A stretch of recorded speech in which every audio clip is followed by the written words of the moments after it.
একঘেয়ে পটলের তরকারি খেতে খেতে যদি বোর হয়ে গিয়ে থাকেন তাহলে আজকে এই পদ্ধতিতে একবার তরকারিটা ট্রাই করে দেখতে পারেন। ভাত হোক বা রুটি এমনকি পরোটার সাথেও এই পটলের তরকারিটা এর গ্রেভিটা খুব অসাধারণ লাগবে। তো নমস্কার সবাইকে, আপনারা সবাই কেমন আছেন? তো চলুন দেখা যাক কীভাবে এটা করলাম। এর জন্য আমি বেশ মোটা সাইজের কটা পটল নিয়ে নিয়েছি। আপনারা ছোট সাইজেরও পটল নিতে পারেন। দেখুন এর গাগুলো কিন্তু পুরো একদম খোসাটা ছাড়িয়ে দিচ্ছি না, একটু ঘষে ঘষে ওপরটা তুলে দিচ্ছি জাস্ট। এবার মাঝখান থেকে 4 ভাগ আমি এরমভাবে করে নিচ্ছি, যেমনভাবে দেখতে পাচ্ছেন। নিচটা জোড়াই থাকছে যাতে পটলটা খুব ইজিলি সেদ্ধ হয়ে যায় এবং গ্রেভিটা ভেতরে ঢুকে যায়। পটলগুলোকে ভালো করে ধুয়ে নিলাম, তারপরে কড়াইতে সাদা তেল দিয়ে এই পটলগুলো এবার ভাজতে দিয়ে দেবো। খুব ডিমে আছে এই ভাজার কাজটা করবেন, একটু ঢাকা দিয়ে, তাহলে পটলগুলো ওখানেই সেদ্ধ হয়ে যাবে। এবার এতে কোনো রকম হলুদের ব্যবহার আমি করছি না, কেন গ্রেভিটা মোটামুটি সাদা রাখতে চাইছি। তার জন্য একটু নুন দিয়ে এটাকে ঢাকা দিয়ে ডিম আঁচে রেখে দিলাম। এবার চলুন এর জন্য একটা মশলা তৈরি করতে হবে, স্পেশাল মশলা। তার জন্য 2 চামচে আমি গোটা জিরে নিয়ে নিলাম। এর মধ্যে 2 চামচে আমি একই পরিমাণ ধনেও নিয়ে নিলাম, গোটা ধনে। আর হাফ চামচের মতো মেথি নিয়ে নিয়েছি। আর একটা দারচিনির টুকরো এর মধ্যে অ্যাড করে দিতে হবে। 3-4টের মতো এলাচ এখানে অ্যাড করে দিন, আর 2-3টের মতো লবঙ্গ। এই সমস্তগুলোকে ভালো করে মিশিয়ে এটা শুকনো খোলায় যতক্ষণ পটলটা ভাজা হচ্ছে এটাকে আস্তে আস্তে ভেজে নিতে হবে। দেখবেন যেন ভাজাটা পুরো পুড়ে না যায়, হালকা হালকা গন্ধ বেরোবে, তখনই গ্যাসটাকে বন্ধ করে দেবেন। আর আমি বললাম মোটামুটি আমি সাদা রাখতে চেয়েছি, ওই জন্য 2টো শুকনো লঙ্কা ব্যবহার করেছি। আপনি যদি পুরো হোয়াইট গ্রেভি চান তাহলে শুকনো লঙ্কা না দিয়ে এখানে আপনারা কাঁচা লঙ্কা ইউজ করবেন, তবে এই সময় না, পরে ইউজ করবেন।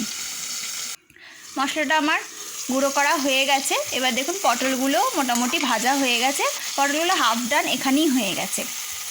তো এই গ্রেভিটা বানানোর জন্য আমি যেটা নিয়েছি, এটা 2 টুকরো আমি পনিরের টুকরো নিয়ে নিয়েছি, আর এর সাথে 2 চামচে আমি তিল অ্যাড করে দিচ্ছি। আর এরপরে 5-6টার মতো কাজুর দানা, আর ওই 4 চামচের মতো অ্যাপ্রক্স আমি এখানে টক দই অ্যাড করেছি, আর ছোট 1 টুকরো আদার টুকরো। যদি হোয়াইট গ্রেভি চান তাহলে এখানে আপনারা ওই শুকনো কাঁচা লঙ্কাটা মিক্সড করে নেবেন। পটলগুলো এখন একবার চেক করে নিচ্ছি, পুরোই ভাজা হয়ে গেছে। এবার ওই যে মিক্সচারটা আমি বানিয়েছি ওটাকে আমি এখানে অ্যাড করে দিলাম।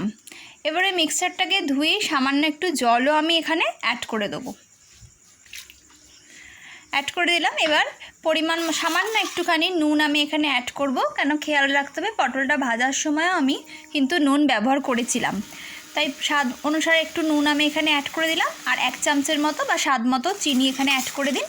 গ্রেভিটাকে আস্তে আস্তে ফুটতে দিন, একটু নাড়তে হবে, কেননা যেহেতু কাজু আছে তলা থেকে লেগে যেতে পারে। এবার এই ভাজা পটল যেটা অলরেডি হাফ ডান হয়েই গেছে সেটা এখানে আমি অ্যাড করে দিলাম। আর আমি এই সময় এখানে আমি আমুল দুধ খানিকটা গুলে অ্যাড করে দিয়েছি। আপনারা এখানে চাইলে গরুর দুধও অ্যাড করতে পারেন।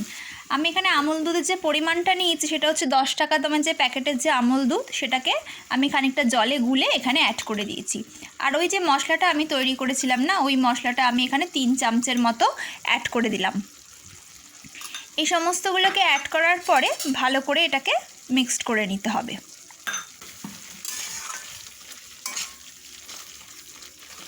এই মিক্সিংটা যখন হয়ে গেছে, এবার গ্রেভিটা আপনারা আপনাদের অ্যাকর্ডিং রাখবেন।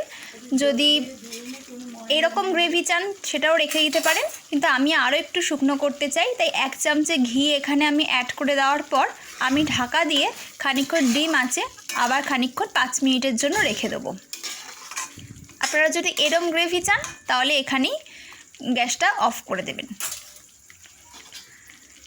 দেখুন আমি এবার ঢাকা দিয়ে আমি একদম স্লো আছে আমি আর 5 মিনিটের মতো রেখে দিলাম। রাখার পর একদম এটা তেলটা পুরো সেপারেট হয়ে গেছে। রেসিপিটা সম্পূর্ণ তৈরি খাওয়ার জন্য।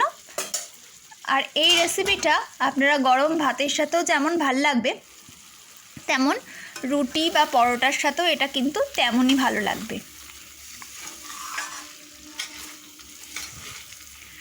রেসিপিটা যদি আপনাদের ভালো লাগে বাড়িতে একবার অবশ্যই বানান, আর বানানোর পরে আপনাদের কেমন লাগলো সেটা জানাতে আমাকে ভুলবেন না।